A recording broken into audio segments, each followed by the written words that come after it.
It's Kara again, as though that's not obvious. Waiting for Grandmama Carol Shaman. I'm excited for this morning's Insta Live episode of Conversations with Mama Kara. Q&B Mama, who's Q&B Mama? How you doing? So I'm again waiting for the magical grandmama, Carol Shaman, to join us. And hi, let me see if I can invite Carol. Q&B Mama. Is that Shelly? Shelly, is that you? I'm trying to look at the picture. Ah, it's Jessica. What's up, Mama? How is love, life, and loss treating you, Mama Jessica? You've got a story to tell. I'm here. I'm here because we all have a tale to tell. We all are on our own magical caravan journey across the rocky roads of life, love, and loss, and through the transformative flames of our own inner heart fire. And I want to hear your story. So, I invite Grandma Carol here. Hopefully she'll hop on. Carol, Mama Carol. Jess, if there's anything you want to say, go ahead and share in the chat box. King of Pain. So I am here in San Cristobal de las Casas. What is going on?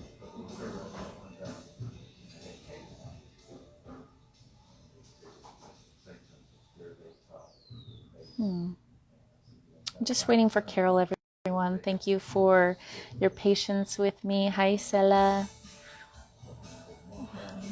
We are live with myself right now. Conversations with Mama Kara, literally.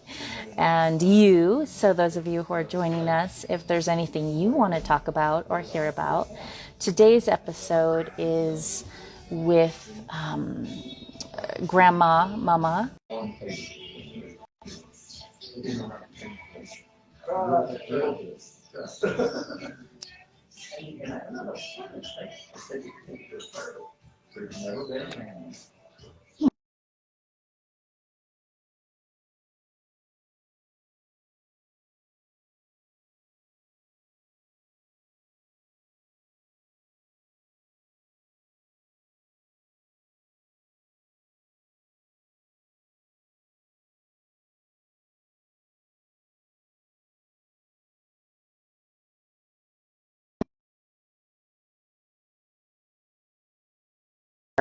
Our bodies and our being. So while we're waiting for Mama Carol Shaman, can you make sure you have something to write on, write with? Could be pen and paper. I've got mine right here. And I also have my computer. So you can use either or. Goodness me. Huh. Just...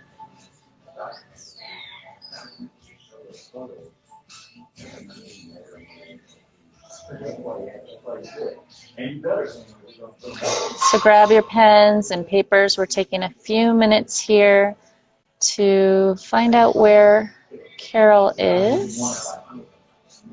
Huh.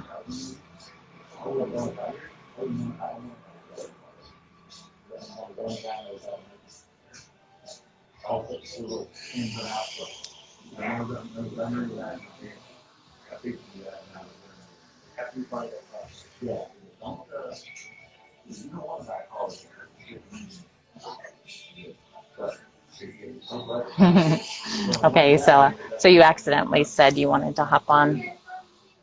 All right, I'm still waiting for Carol. So while we're waiting, let's actually come into just a few minutes. We can place, we want to make sure that we're seated. Oh, there's Carol. Let me help her get in. and then I'll come back. Using this technology is always a test, right? There should be.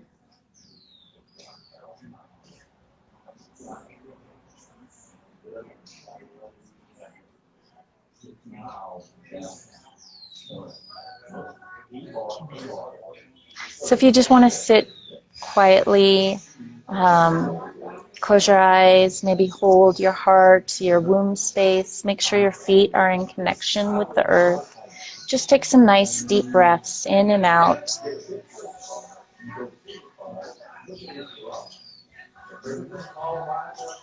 Just keep breathing. I'm going to help Carol here get in.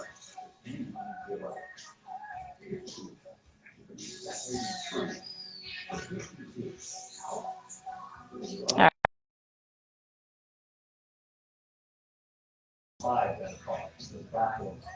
Oh, there's Mama Carol. Okay, great. So, Carol, I'm going to invite you. There you are. All right. So I'm just adding the live with Mama Carol. Are we doing it? Are we doing it? Let's see. Yay! We did it! Yay! All right. Oh, I'm so happy to see you. Hello, hello. Hi, hi. So we have a few people already here on the call with us, and just to preface everyone, I'm about 1,600 miles away from where Carol's located in San Diego, and I'm way down in southern Mexico. I've noticed quite a bit of lag on Insta Live. So we'll do our best, see how it goes. We did want to begin with embodiment, and specifically using writing as a tool for embodiment. But before I go there, let me just do another intro. I've been dancing around intro here and talking about your coming on, Carol. So thank you, everyone who's here now and who will be here to watch this call after it's recorded, rather to witness this conversation. I'm Mama Cara, and Conversations with Mama Cara is actually something I began at the beginning of the year more as a Zoom call where people could join in and we could talk about topics together. Carol joined me on that call a few times, and so I was excited to come back around. And then I've been excited to try this new format, which is actually having the conversation live. So I'll just give my little spiel, and then maybe I'll introduce you, Carol, and we can go into an embodiment for writing. Awesome. So,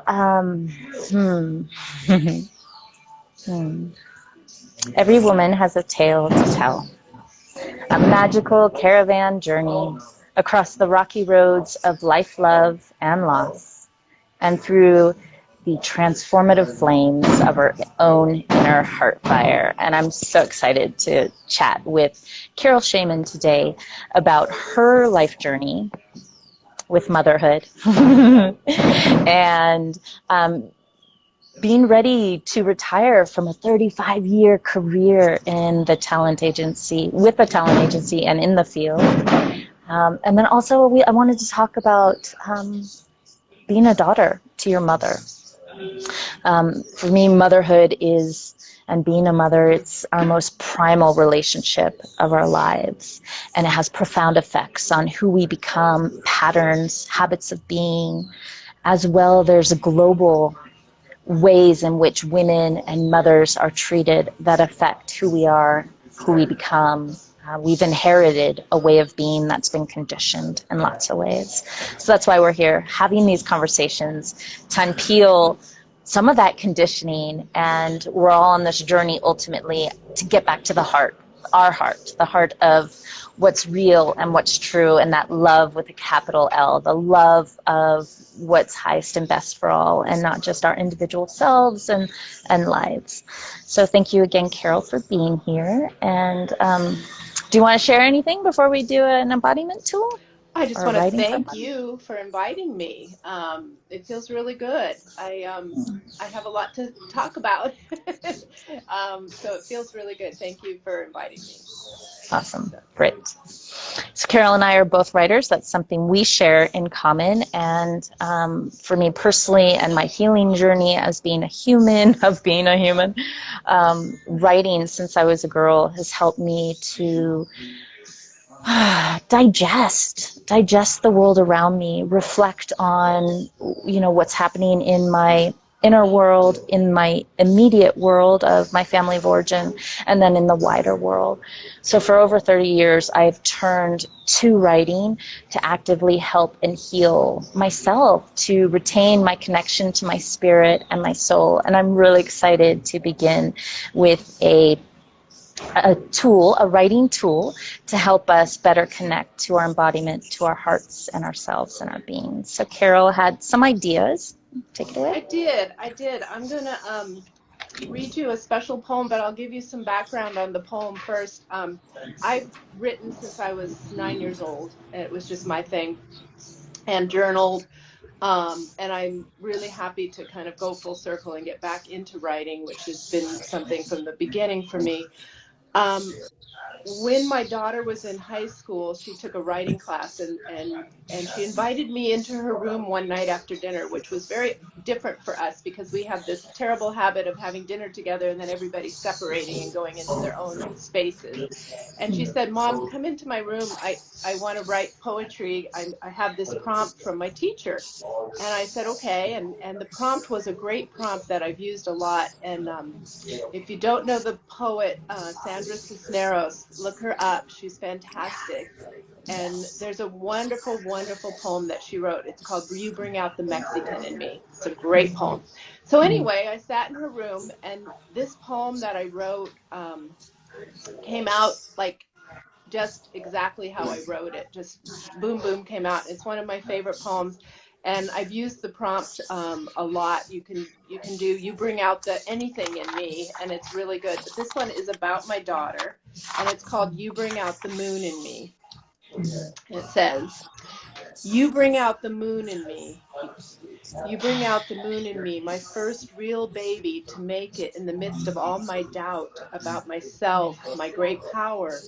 You arrive perfect, separate, an orbit around me, a tiny, powerful mouth sucking on my small breast, attaching me and you to the moon, to ancient times, doubtless times, when the moon was bigger and night was part of day, not the collapse, the door closing. You bring out the moon in me. You need me. You demand me. You command me. You sing and dance me. You scream me. You take me to the edge. And then you sleep in bliss with wet thumb falling out of open mouth. I sleep with one eye open. You bring out the moon in me.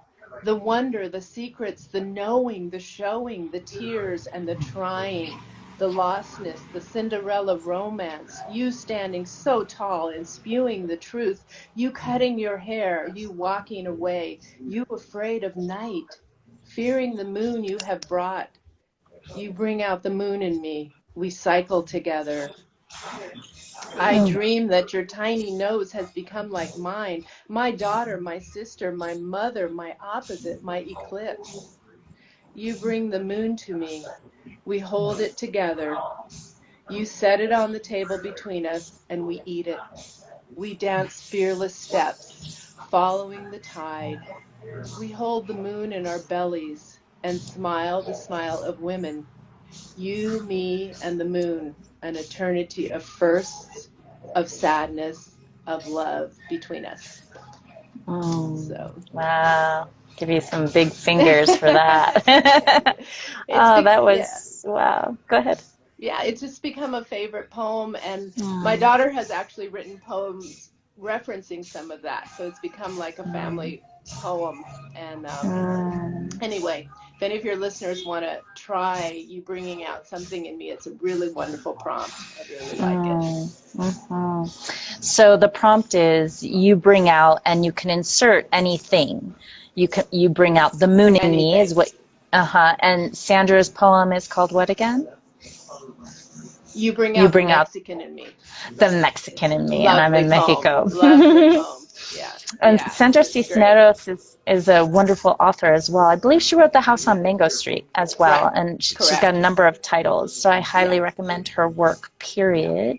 Yeah. I also want to share that there's just a lot of imagery in your poem just now. You bring out the moon in me. That was very alive. I could really see your daughter in bed with her thumb, kind of hanging out of her mouth, and the dancing brought up the image that's pretty popular on Facebook and in memes of women like dancing on a beach, and there's a big full moon illuminated in the background. I also want to share personally that my son, well, we chose for his last name Moon because he is a child of the moon. So it's yeah, the moon. There's so much magic and Yeah. medicine just in that Yeah. conversation. And I want to try the prompt. So I'm just going to make a note here. I had suggested that anyone who is on the call with us right now get some writing paper and pen. This is my preferred way to write. I've been a journalist my whole life as well, journaler, I should say. And yeah, it's like my hand on the page. That feeling is so visceral, and it's comforting and also gratifying. Yeah. So you bring out the, and then you can put a space or a Put blank a in space. me. Yeah. Yeah. I wrote one recently about my partner, and it was you bring out the me in me, which was really fun too. So we have you bring out the Mexican in me, you bring out the moon in me, you bring out the me in me, Yeah. and yeah, we'll sit with that. I'll sit with that and see what I want to bring out in me for the writing prompt. Yeah. So actually, there's two people here. I'm not sure who's here. You bring out the. It's always funny on an Insta Live, right? Do we want to take a few minutes of centering and quiet to drop in and do some writing together? Should we do that? We could, no, I would probably rather get into the conversation if Okay, that's okay great. with you. And, Of course. and, Of course. Yes, I'm with you. So let's do it. okay. Let's do it. I was really inspired to have this conversation with you because mom guilt was so alive for me last week, where I haven't been feeling very emotionally available to my son. I'm feeling preoccupied around work, and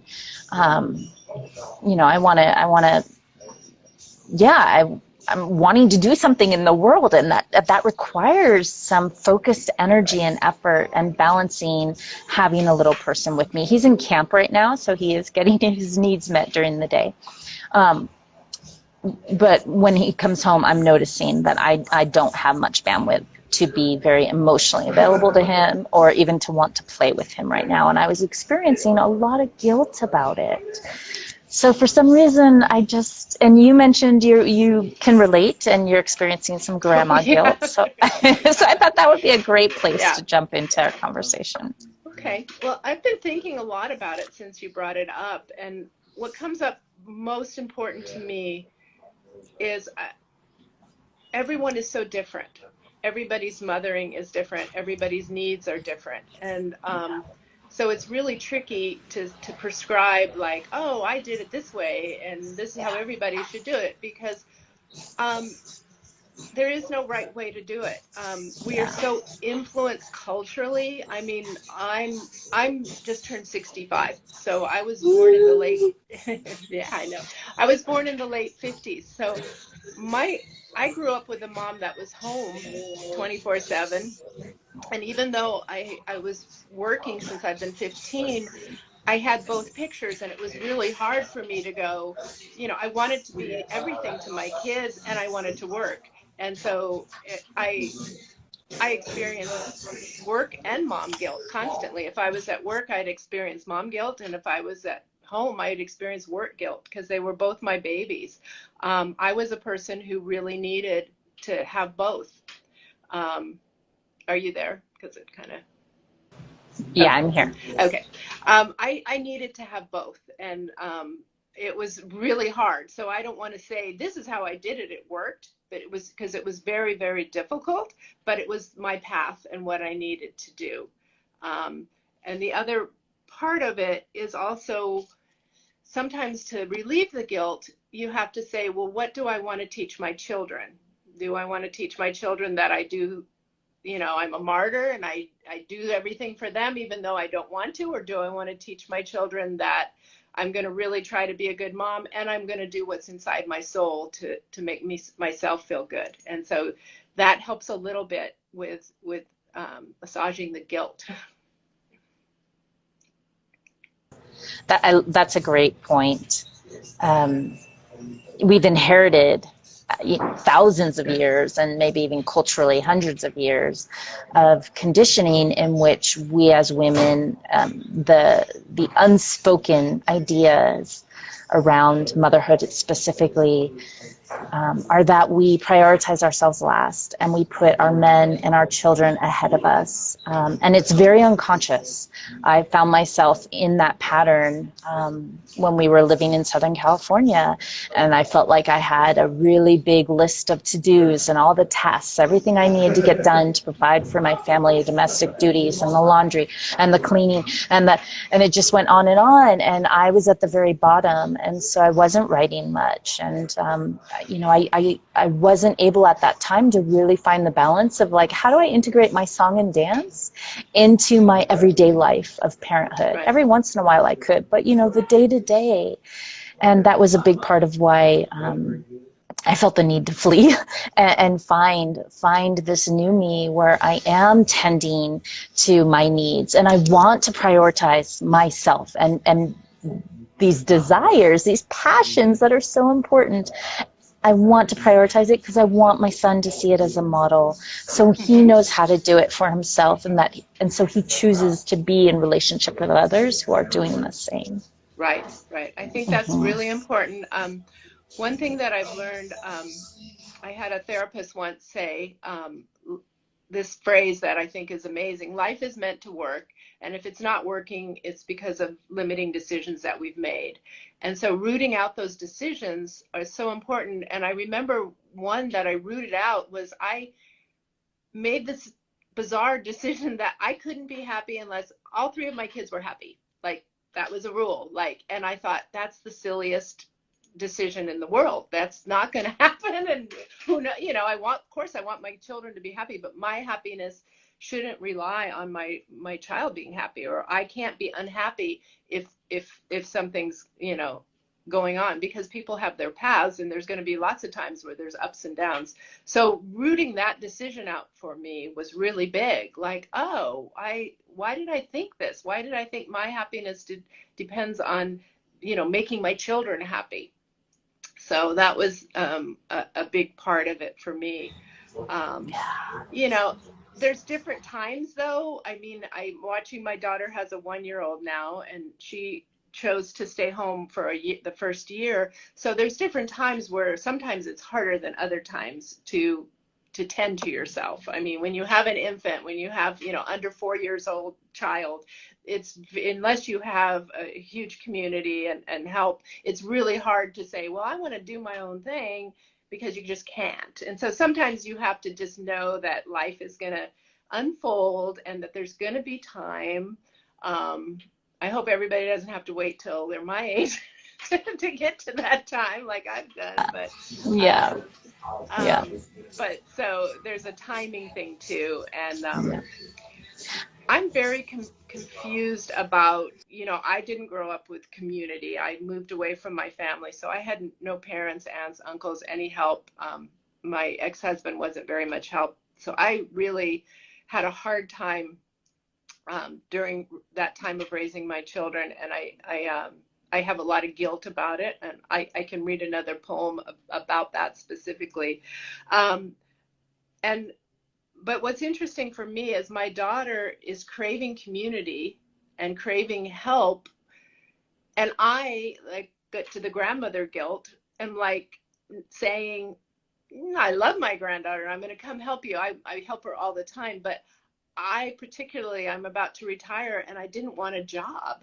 I said, I don't want 8 o'clock. Oh, I have to be there. I've done that for so many years. So and I feel for her. She feels isolated. She's begging for community. And I have to soul search myself and say, yeah, philosophically, it sounds like it's just perfect. This is the way it should be.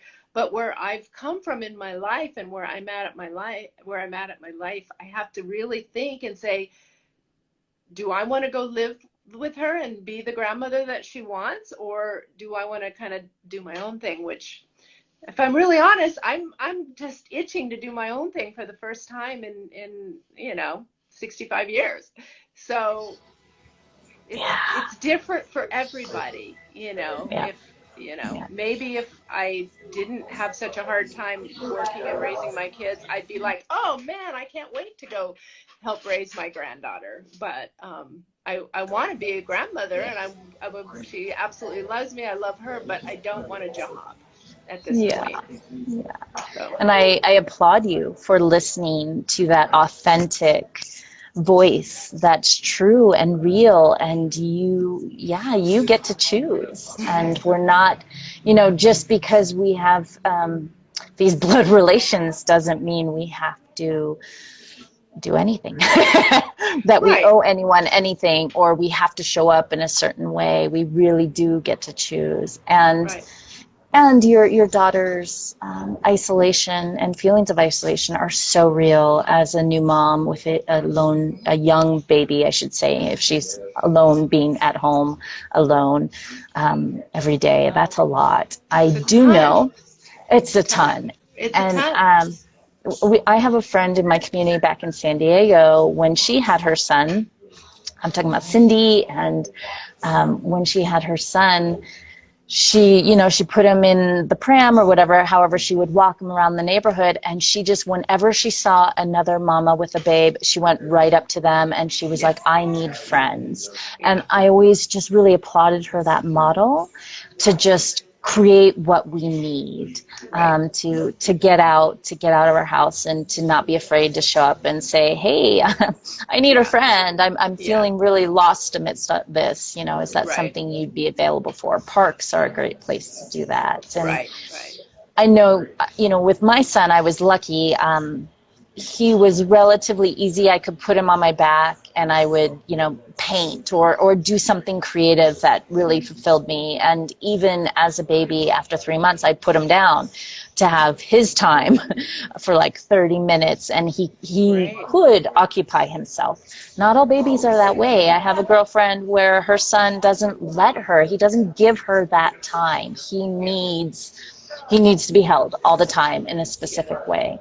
So, finding that time and leaning into each other, being vulnerable, being willing to strike out, meet new people at the grocery store, at the park, at the library. I did a lot of going to the groups at the libraries. They have reading time, play groups, creating a play group of mamas in our local area, finding resources on Facebook and social media. So we can create it for ourselves, but I know we're already exhausted, and it's just like another thing that we have to do. And it's really hard being a mom. We're not supported. We're expected to do it all because we've had to for so long. And then when we don't, there's a lot of anger. Yeah. And she actually just, after the baby turned 1, she just started going back to work part-time, and I think it's been really good. She seems happier, and good. I think for me, the workplace was the easier place than the mom place. Being a mom is super hard, and so I really needed that balance. I needed a place to go and be with adults and do my thing, and I also really needed it for the kids too. Yeah, thank you. I really appreciate that perspective of juggling career, full-time career, and a desire to be a nurturing, hands-on mama, and how we do it. It's not easy. Um, It's super hard. I don't think there's anything yeah. harder when you think about it. Luckily, I think that partners' roles have changed a lot.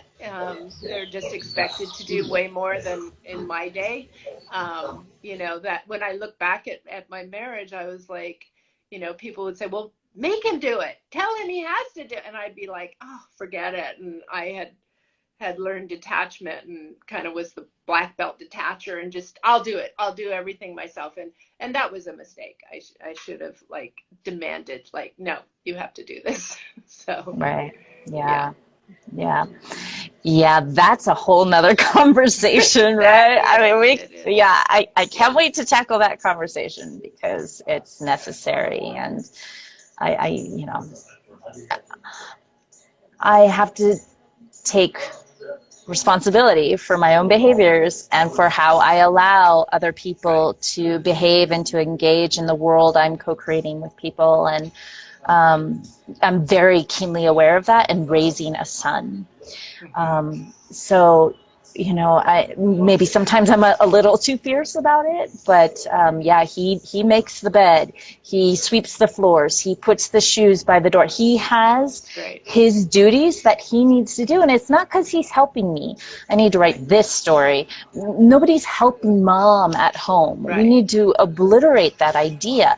Home is all of ours, just like Right. the earth, just like any entity we're all engaged with is all of our responsibility. Right. Um, so there's no like you're helping me. Actually, we're helping each other to Right. thrive.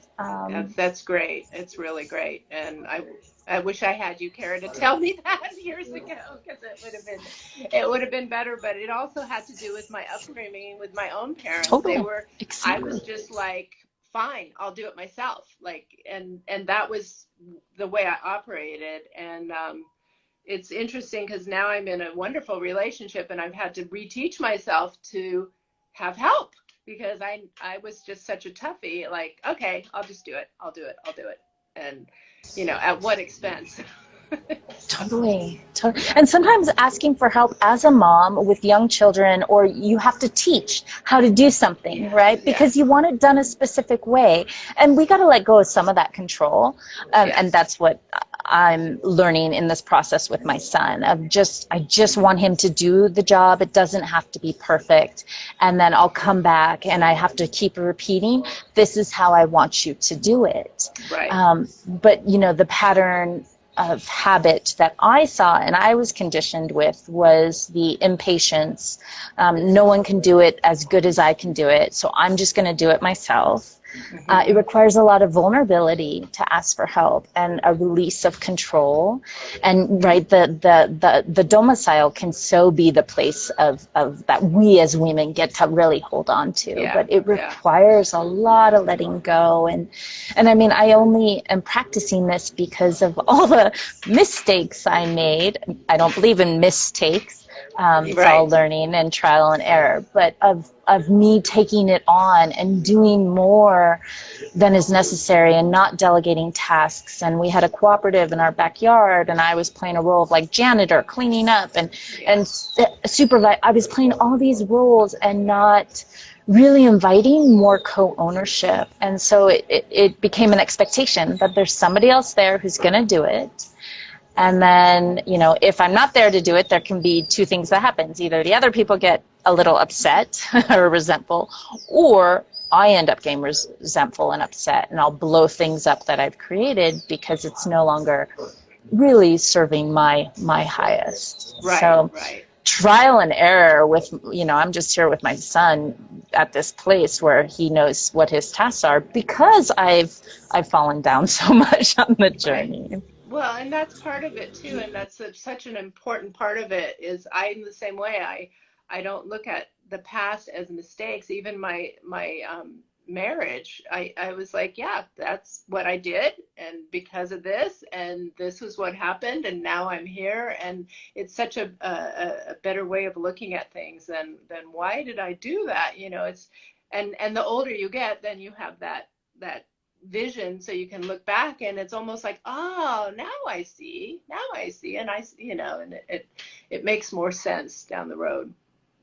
Yeah, it does. That the role what I hear you're speaking into, or I think you are, is that there's some shame that can be associated with this idea of doing something wrong or making a mistake versus Right. it's just a step getting us where we're ultimately headed. And so it's all Exactly. divine perfection. Exactly. And when you Yeah. look at our culture, what we came from, or our parents that we came from, it's it all makes sense. And the other piece of that for me and is getting rid of the blame for my parents. Like, oh yeah, well they did the best they could, and it's very interesting because I didn't have a good relationship with my mother most of my life, and now she's 93, and we have the best relationship we've had. I think because we've both done work on, yeah, we were like that, and we understand each other more, and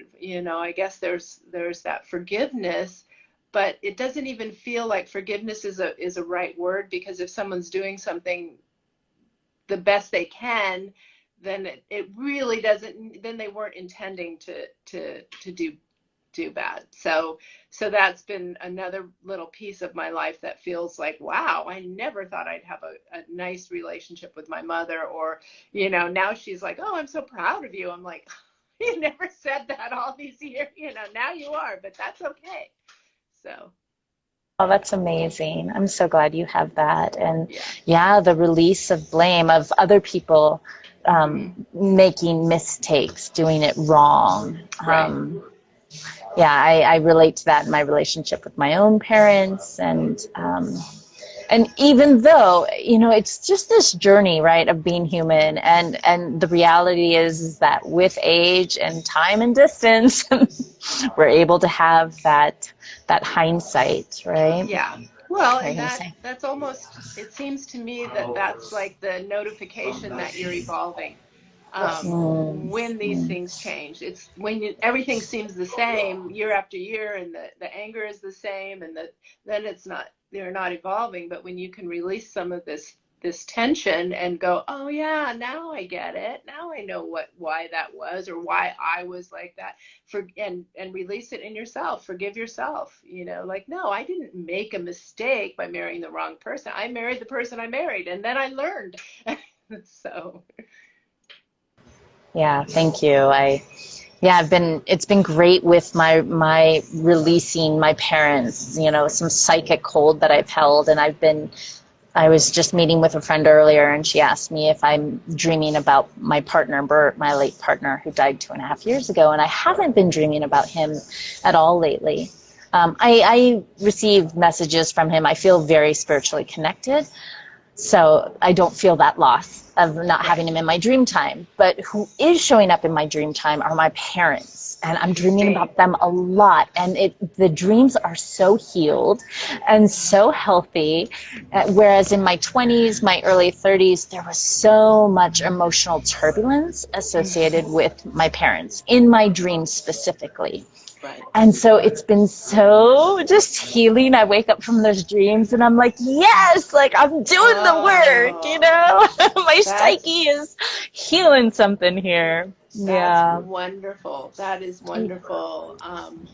Yeah, I had a very my father was the most controlling of my parents, and um, after he passed, he actually, he came to me. It wasn't a dream, it was a vision, so it was completely different. And he came and kind of explained, and he said, I was afraid of loving you too much. And those were his words. And I was like, Wow. it was really powerful. And he's Mm. in my dreams a lot. Mm. So, and it was like, oh, okay. And that, whatever his lifetime, that was his fear. And I actually remember him saying, once I was telling him about my daughter and how much I love her and da da da. And I remember talking to him on the phone and him saying those words like, don't love her too much. And I thought, what a weird thing to say. And then he came and told me that that was his fear with me. And so it just, it resolved a little bit. Yeah. Yeah, beautiful. So. So you mentioned retirement. Let's talk a little career, retiring from your career, and what's next? What's on the horizon for Carol Shan? Okay. Well, I'm kind of a weird combination of a person that loves the arts and also was good at business. Usually they're very opposite. Um, so it was and that's why I was a talent agent, I guess, because I love the arts, but I'm also have this business team. So my business, I loved it. I created it from nothing. It put my three kids through. Amazing. It put my three kids through college. It's really cool because it's kind of living on. My daughter's ex-wife is gonna take it over, and it's a real thriving business. And so that was a good story. But my love has always been writing, and in my 40s I started painting, which was I had never painted, and I love painting and I love creating. So I'm just like a kid waiting to get out of school. I can't even, it's like 5 months and I will be done with work and I've worked since I was 15. So I'm so excited. And It's I 50 feel, years.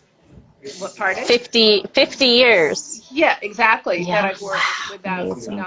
never stopping. So I'm super excited to be more creative, and I'm a little nervous because the business has been such a big part of my life, but I really feel ready to move on from that. And even though it was so important to me, it wasn't me. It's what I did. It was not who I was. And it used to bother me when people would introduce me like, "Oh, this is Carol. She's an agent."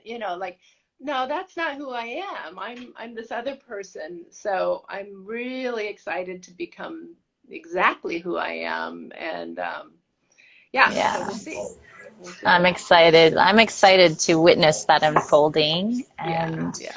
um, I would love for you to recite your poem about mom guilt if you have that in front of you. Oh, I can find it, I think. Okay. And you also mentioned in a message that you have something. Was it something written about aging that you could share with our Oh, readers? I didn't know what I was writing. A couple of years ago, I wrote something, and it was a funny size, and I said, I don't know what this is. And my children said, "Oh, Mom, that's a zine." And I said, "What?" And they I've told me seen. to publish it. So I published a zine, and it's called A Ooh, Different More, Creating and Embracing Change While Aging. And oh, beautiful. it's been really fun to have put together. It's got poetry, it's got different stories about creativity and about getting older. And if people are in San Diego, Verbatim sells it. And if not, if Cool. somebody sends their address, I can send them a copy. So Okay, so you're yeah. willing to send people a copy of Oh your yeah. zine. Yeah. Awesome. And tell me again, what is it called again? It's called A Different More. A different more. Yeah. More. More. Yes. Yes. Okay. And I'm gonna try to find this poem real quick. Okay. All right. Yeah. This is a kind of a not a happy poem. And it's titled Dear Children.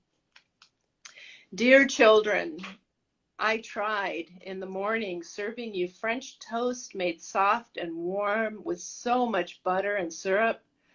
I thought you wouldn't notice the salty tears falling like crystals on the dishes as I washed them. Sending you out with all the check marks, lunches packed, hairs cut, homework done, then taking a quick breath alone in my bathroom, hoping the world would join me in doing the right thing, keeping you sturdy. At night, after I locked the front door and tucked you in the beds, I didn't notice the cold breeze coming in the back door, snaking up to your rooms, swirling around your heads. Trying to fit into my own spot in the bed and rebuild our house over and over again. I hope you will forget when I wasn't in love and the house would fall each night as we slept. I thought you wouldn't notice. So, oh, I can't hear you. Thank you. Okay. The image of the cold wind snaking its way up the stairs into the kids' rooms is very visceral in that poem. And that poem is in your zine. You just read No, from the that one zine? isn't. Oh, okay. The Okay. first one is. This is a really new Oh, poem, yay. and it came from, I think I was listening to a podcast or something about it was about the things that are untold in families, how they feel them anyway. And Mm, and then because I was a really good mother, and I really like have this image like, oh, I kept it all together and the kids didn't know anything was wrong and everything was great and I did everything, and I'm like, oh no, they obviously, the unspoken things are what people can feel in a family. And yes. so it was just a poem about my acknowledging that even though I was locking the door and doing everything right, that obviously they were feeling it. I've gone back and I said, well, what could I have done different? And, I don't know. I mean, I, I was having a hard time in my marriage, but I was too busy and raising the kids to say, oh, let's work on the marriage, let's divorce, or I need to be out of this. So I kind of kept it all together, and I thought, but what do you do? I can't. Do I sit down my children and say, oh, kids, I don't love your father anymore, or this isn't working? But so it's just a poem about what is and acknowledging that the unspoken, and supposedly, with epigenetics, the unspoken things in our families, and we know them anyway. And so Yeah. Yeah. That brings up so much for me, the unspoken. Oh my goodness. Yeah. yeah. When I experienced a couple miscarriages, Bert and I were hoping to have a sibling close in age for Kahlo. So we tried, and I had a couple of miscarriages. And in response, I created a rituals for miscarriage and pregnancy loss Uh-huh. course. And in offering the course, there was one mama specifically who was just overcome with grief over her pregnancy loss. And I mean, she just could not stop crying. And through the process of our time together, she conveyed that her two younger children, they hadn't told their children in the family what was going on. Mm-hmm. And the children were feeling it, but there was that dynamic tension of holding in all that grief and loss, and not being transparent with the children that of course they pick up on. Oh yeah. Yeah. So it was the process of healing for her and their family was really just the transparency in communication and finding a way that is age appropriate to communicate these things. So I believe they painted rocks and put a rock. It was by their bedside initially, and then there was a release at the ocean of the painted rock to symbolize this journey that Right. they'd been through. Right. Then in terms of the unspoken, it's so much in my life, my experience with my family of origin. I'm I just last week I've been working through one of my deepest core wounds, which ironically is related to me being left alone in a crib to cry it out. And the Oh cry it yeah. out method, oh my gosh, the cry it out method is what's had the most effect. I don't want to say damaging or negative, but it's had the greatest effect on my life as an adult. And I say that's ironic because in my household growing up, there was mental health disease, alcoholism, depression, a cycle of physical and emotional abuse, emotional neglect. So all of that was at play. And yet it's this like being left alone in a crib that's affected me the most. Oh yeah. No, And I had that also. I mean, right. I had that also. I mean, when I was born, it was like the whole process was bizarre. Like they would put the women under, so they had no idea how they gave birth, and pull us out, dry up their milk, no breastfeeding, and no bed sharing whatsoever. And I'm like my poor little baby self, Yeah, I none know. whatsoever. And Right. it was really interesting. Then I had my kids, and I had my kids in the late 80s, early 90s, and it was still not, we weren't supposed to bed share. And I felt so guilty because I went, no, I mean, what does this baby want? Like, it's only wants to be like close. Like, this is nuts. And so I bed shared, and it was like this hidden secret, but, yeah, so that's really sad. And we have to, now when I see, a baby, it's like, I just know my poor little self, like in that crib, crying it out. So, or not being held. They really told parents in the 60s, like, don't hold them, and that Right. babies are manipulative, and Yep. Yep. like Yep. you're going to teach them that they can get what they want. Oh, this Right. horrible things. Yeah. Yeah. Yeah. And it's still at play. We're still using the cry it out method. Oh, they Yeah. are. Yeah. Sleep. Yeah. Well, now they And call it sleep training. right. And, Right. everybody's different. Yeah. We began this call talking about Yes. parenting, the parenting journey. There's no one right way. Right. Cry it out method, it does work for probably a very small amount of people. For my sensitive being, it didn't work for me. Right. None of it did, right? And so I find myself, I'm in this path to publishing my book, The Mama Caravan, a maternal mental health map for life after loss. And so much of my book is teaching memoir. It is sharing my stories of my own unintegrated trauma from my childhood and how that's affected me, especially as a mother. Mm-hmm.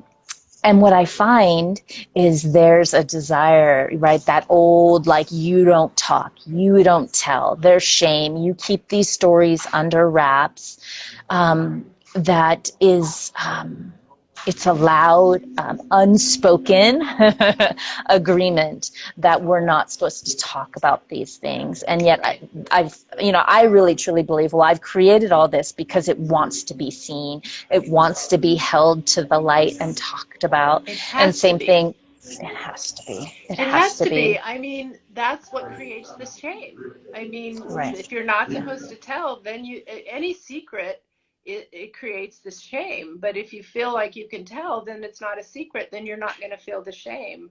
So it's a really important part, is to be able to tell. And writing is really a wonderful way to do that. And you're, by sharing, you're helping others, and that's really good, because mostly people have gone through that, something very similar, and getting through that. And the whole way my family worked was, don't tell this or don't tell that person this, and it's really ridiculous. And the most important thing, back to everybody doing it their own way, the other thing that I was never told growing up, ever, was to listen to my gut and to do what I thought was right. Nobody says that, but if mothers can listen to what they think is right, whatever that is, whatever method, and quit. I mean, I realized when my daughter gave birth, I didn't have the internet, thank goodness, because there's so much information. You're overloaded with, you should do it this way, or I did it this way, or this is what you need. And it's like, we have that in ourselves pretty much, to be mothers and to know what our child needs from us. And so, I wish somebody would have just told me not only about motherhood, but about life, like, what's inside of you, what's always been there. And part of my story too, going back to writing, which I did at 9 years old, like writing poetry, it's like, that's been in here a long time, and like, honor that now. So Yes. Thank you for sharing that. Yes. You reminded me of when Bert died. It was January 2020, and then COVID hit the West Coast in March 2020.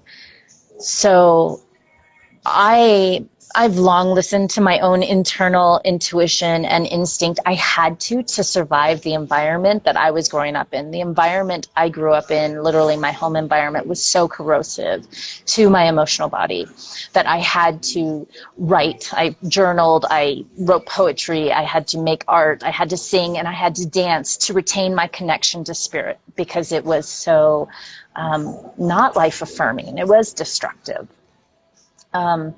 So I'm used to listening to that, and that's what I'm listening here. And so when Bert died, I knew exactly what I had to do in order to survive. I knew in terms of like rites of passage along the way, marking his birthday, going to see his mother, going back to Ecuador where he died for the 1-year anniversary, even though the entire world was on lockdown and don't do this and don't do that and you're going to kill grandma and don't fly Oh my and God. and I just couldn't listen. Right. Could not, for the sake of mine and my son's mental health and well-being. I had to listen to the deep call of just keep moving forward, buy that van, hit the road, be in nature, feel all my feelings. That's another one, right? Yeah. Feel all the depth of my Yeah. grief and my rage. Feel my fear. Don't just let it be thoughts in my head, but go into what does it feel like to go into my fear and what does it really want to say? Because it's the intelligence of our body needing to express and release something. Yeah. Good for you. So, I mean, God, what a time, right when the pandemic hit. Because, I mean, that in itself was hard on everybody to make those decisions and do what they felt through the fear, and then having all that grief. And I mean, I applaud you for figuring it out and doing what you needed to do. thank you. Actually, I did a podcast last week with a friend, and she was asking me about how it felt in the aftermath. And it was actually easier for me. I had the instinctive hit of everything I needed to do to care for our mental health and well-being. But now, 2.5 years out, it's actually become harder. And I have more fear now than I did before. Bert feels farther away, making big decisions on my own, and not having someone to run them off of. It's a journey. It's a journey. Yeah. And we've been on a journey on this call. We're coming up on an hour here, and Insta held steady for us. So this is exciting. We've had a number of people pop in, and so I just want to reiterate that Carol's offered to those of you who would like to receive a physical copy of the zine she wrote. That's called what is it? A Different More. Mm-hmm. A Different More. Yeah. What's the byline? Creating and embracing change while aging. Creating and embracing change while aging. So if you'd like a copy of that, send us we would need your physical mailing address to send that out. And it's been so much fun, Carol, to just connect and have this conversation. These are important conversations. We need to talk about everything.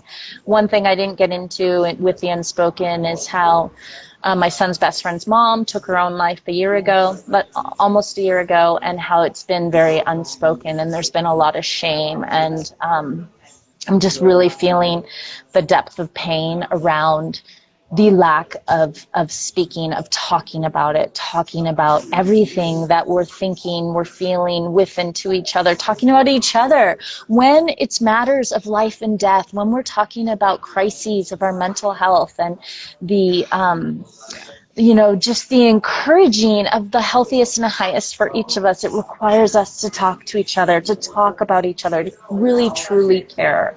So thank you for talking with me, and I look forward to witnessing your journey and this unveiling of the artist, Carol Shaman. Thank you, Kara. This has been wonderful, and we have lots more conversations. That whole mental health conversation. I'm dealing with a very, very close friend I don't know if she's alive or dead right now. She was mentally ill and is on the streets, maybe. And And that's a whole other conversation of how our culture deals with that, because nobody can figure it out. It's really bad, really, really bad. And there's not much community around it. And Yeah. it's that would be a whole new one. So, but thank you. Yeah. This has been absolutely wonderful. I enjoyed it. You're welcome. Okay. Me too. And just anyone, if anyone's having any mental health dark thoughts, or if anyone they know needs help, there's a new national number, 988. It's the 911 of mental health matters. We all have access to it. There's lifeline counselors we can talk to right now. And studies have shown that these counselors, after a conversation with them, we feel less overwhelmed, less depressed, less at risk of doing something that could have life-altering effect. So thank you, everyone, for tuning in, and for whoever watches this afterwards, thanks again, Carol, and we'll see you all next time. Bye-bye. Okay, bye.